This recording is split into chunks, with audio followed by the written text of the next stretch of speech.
Exercise 13.5. A copper wire 3 mm in diameter is wound about a circle whose length is 12 centimeter and diameter 10 centimeter so as to cover the curved surface area of cylinder.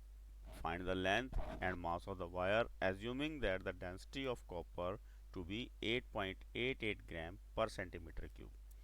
यह दिया हुआ है कि व्यास 3 mm। अब बटे 3 mm क्या होता है आपने ये ध्यान रखना है। आपके पास स्केल होती है, जैसे स्केल पे आपके पास यहाँ पे 0 लिखा होता है, 0 के बाद आपके पास छोटे छोटे 5 निशान होते हैं, 1 2 3, और पांचवा निशान थोड़ा सा लंबा होता है।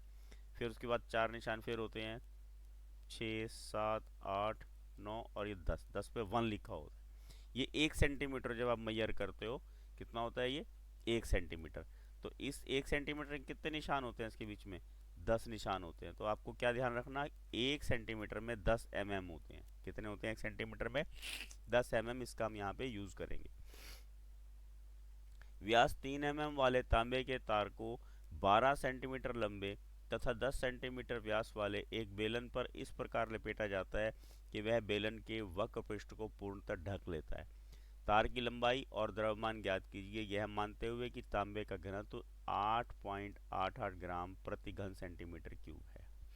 आपने क्या ध्यान करना बच्चों कि इस क्वेश्चन में जो तार है वो बेलन के चारों ओर लपेटी गई है। और किस प्रकार लपेटी गई है आप इसका एक बार अंदाजा लगाइए। सपोज ये हमारे पास बेलन है, ठीक है, और आपने कभी कभी बच्चों को देखा होगा जो मोटरसाइकिल का लेग गार्ड होता है उस पर जो वो रस्सी लपेटते हैं वो इस प्रकार लपेटी गई है। तो ये इस प्रकार का एक लपेटने किस हिसाब से है, ताकि सिलेंडर पूरी तरह ढक जाए। ठीक है, ये अगर ये देखिए ये तार की अगर मोटाई है तो ये पूरी तरह इसको ढक लेती है। इस प्रकार बिल्कुल ढकी हुई तार हमें यहाँ पे चाहिए। तो सबसे पहले तो कि कितने इसके ऊपर लपेटे आएंगे, कितने इसको सर्कल मिलेंगे, हम वो यहाँ पे नोट करेंगे। नंबर ऑफ टर्न्स कितने होंगे, ठीक है। जो जो हमें चीज़ दी है हम उनको पहले लिख लेते हैं। नंबर 1 क्या दिया हुआ है इन्होंने, डायमीटर ऑफ वायर। क्या दिया हुआ है इन्होंने, डायमीटर ऑफ वायर, तार का व्यास। कितना है बच्चों तार का व्यास, 3 mm। First of all mm को हमने काहे में कन्वर्ट करना, सेंटीमीटर में, क्योंकि बाकी सब डायमेंशन हमारे पास सेंटीमीटर में है। अभी हमने बताया था कि 1 सेंटीमीटर में 10 mm होते हैं, तो इसको हम 10 से डिवाइड कर देंगे तो ये 10 3/10 सेंटीमीटर हमारे पास बन जाएगा। हमने डायमीटर तो यूज़ कहीं नहीं करना होता, तो हम क्या निकालेंगे यहाँ, रेडियस ऑफ द वायर, तार की त्रिज्या। अब तार की त्रिज्या कितनी हो जाएगी, जो डायमीटर है उसका हाफ। हाफ करने के लिए 2 से डिवाइड करते हैं, तो यहाँ पहले 10 ऑलरेडी है हमारे पास, तो हम यहाँ पे 2 भी साथ में लिख लेंगे, आ जाएगा 3/20 सेंटीमीटर। ठीक है, ये क्या आ गया हमारे पास, तार की त्रिज्या। क्या आ गया हमारे पास, ये तार की त्रिज्या। अब हमने यहाँ निकालना है तार के लपेटों की संख्या, यानी कि number of turns of wire. वो कैसे निकलेगी, जितनी लेंथ ऑफ सिलेंडर है वो भी लिख लेते हैं पहले। देखिए लेंथ ऑफ सिलेंडर यानी कि बेलन की ऊंचाई या लंबाई, कुछ भी कह सकते हैं, ध्यान रखना आपने, 12 सेंटीमीटर। ठीक है, बेलन की ऊंचाई कितनी होगी, 12 सेंटीमीटर। अब रेडियस भी लिख लेते हैं हम इसका, रेडियस ऑफ सिलेंडर। अब रेडियस ऑफ सिलेंडर कितना है, यानी कि बेलन की त्रिज्या। अब यहाँ पे 2 त्रिज्याएं होगी, इसको हम बड़ी आर ले लेते हैं, और बेलन की त्रिज्या हमें दी हुई है 10 सेंटीमीटर डायमीटर है, तो 10/2 5 सेंटीमीटर, और तार की त्रिज्या को हम आर ले लेते हैं, ये ध्यान रखना है आपने, इसको भूलना नहीं है, और इसको हम एच से डिनोट करेंगे। अब हमने सबसे पहले क्या निकालना, number of turns of wire.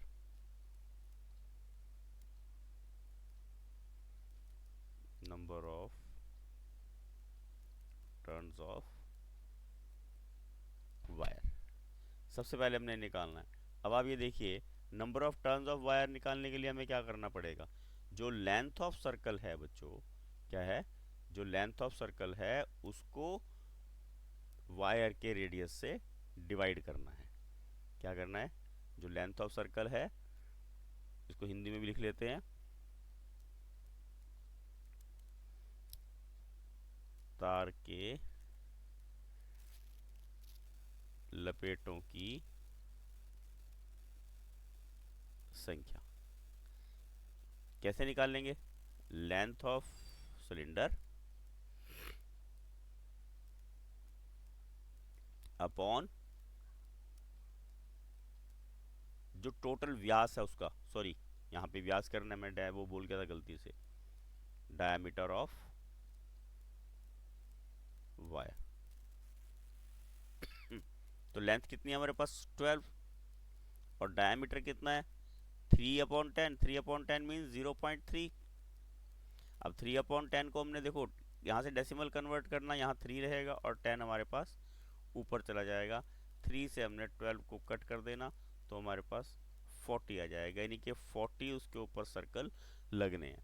अब आपने एक ध्यान करना, एक सर्कल जितना लगेगा वो इसका क्या होगा, जो इसकी परिधि आएगी, ठीक है ना, जो इसकी परिधि आएगी, सरकमफ्रेंस आएगा सिलेंडर का। हमने अब क्या निकालना, सरकमफ्रेंस ऑफ सिलेंडर निकालते हैं। पहले देखिए,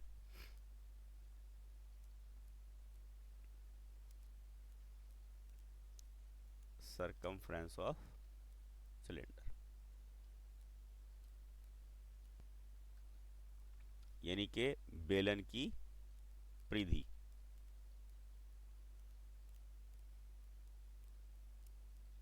बेलन की परिधि कितनी होगी, देखिए क्या फार्मूला है हमारे पास बेलन की परिधि का, 2πr, 2 into 3.14 into 5, capital R जो है वो 5 है, 5 टू ज़ 10, तो ये हमारे पास क्या आ जाएगा 31.4 सेंटीमीटर। ठीक है, अब एक हमारा जो सरकमफ्रेंस है उसमें तार की लेंथ हमारे पास 31.4 सेंटीमीटर लेंथ लगनी है। हमने लपेटे कितने देने हैं, टर्न कितने देने हैं 40, तो टोटल हमारे पास लेंथ कितनी आ जाएगी, देखिए लेंथ ऑफ वायर कितनी हो जाएगी, लेंथ ऑफ वायर रिक्वायर्ड, तार की लंबाई, जितना सरकमफ्रेंस है इनटू नंबर ऑफ टर्न्स 40, आप इसको मल्टीप्लाई कर लीजिए, इसको डेसिमल को हटाने के लिए 10 लगाया, 10 की 0, 40 की 0 से कट की, और 4 4 जा 16, 4 1 जा 4 एंड 1 5, और ये आ गया 12, तो हमारे पास इसकी लंबाई आ जाएगी 1256 सेंटीमीटर। ये क्या आ गया हमारे पास, लेंथ ऑफ वायर। ये हमारे पास फर्स्ट आंसर आ गया बच्चों। अब सेकंड में देखिए हमने क्या करना है, सेकंड आंसर में उन्होंने क्या बोला है, हमें वॉल्यूम निकालना है, हमें तार का क्या निकालना है, वॉल्यूम, वॉल्यूम ऑफ वायर, तार का आयतन। क्या फार्मूला होगा, पाई आर स्क्वायर एच, पाई कितना है हमारे पास 3.14 इंटू आर कितना है इसका 3/20, स्टार्टिंग वायर का आर निकाला था हमने, और एच कितना है, लेंथ कितनी होगी इसकी, यहाँ पे हमने फाइंड आउट करी है 1256। अब इससे सॉल्व करते हैं, देखिए सॉल्व करने का इजी तरीका देखते हैं इसको। पहले हमने यहाँ से 2 से कट किया, 2 से कट किया यहाँ 6, ये 2 और ये 8, फिर 2 से कट किया, यह आ जाएगा 3 1 4। अब ये कैलकुलेशन करनी है, देखिए हमने 314 को 314 से मल्टीप्लाई किया 1256। बच्चों कैलकुलेशन तो आपको खुद आनी चाहिए करनी, तभी आप इसमें परफेक्ट हो पाओगे। और अब इसको हमने 3 3 जा 9 से डायरेक्ट मल्टीप्लाई कर देते हैं।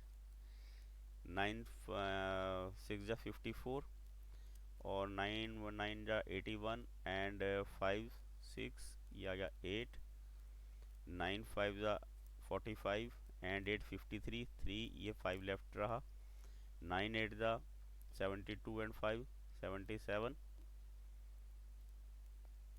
ठीक है। और 9 9 जा 81 एंड 7 88, ये आ गया हमारे पास 8 8 7 3 6 4। 2 पॉइंट्स ये थे देखिए हमारे पास, और 100 ये है, 2 पॉइंट्स तो हमने लगा दिए और अपॉन में 100 एक आ गया, तो हमारे पास ये क्या आ जाएगा 88.7364। तो इसको नियरली करेंगे तो हम क्या आ जाएगा 88.74 ग्राम, ठीक है। अब इतना ग्राम हमारे पास इस तार का, सॉरी सेंटीमीटर क्यूब, क्या आ गया हमारे पास यहाँ सेंटीमीटर क्यूब, ये इस तार का वॉल्यूम आ गया। अब हमने इसका वेट भी निकालना है, और वेट निकालने का क्या प्रोसीजर है हमारे पास, देखिए मास ऑफ वायर, तार का द्रव्यमान हमारे पास दिया हुआ है 88.74 इंटू क्या वॉल्यूम है 8.88 ग्राम पर घन सेंटीमीटर क्यूब है, तो इससे हमने इसको मल्टीप्लाई कर देना है।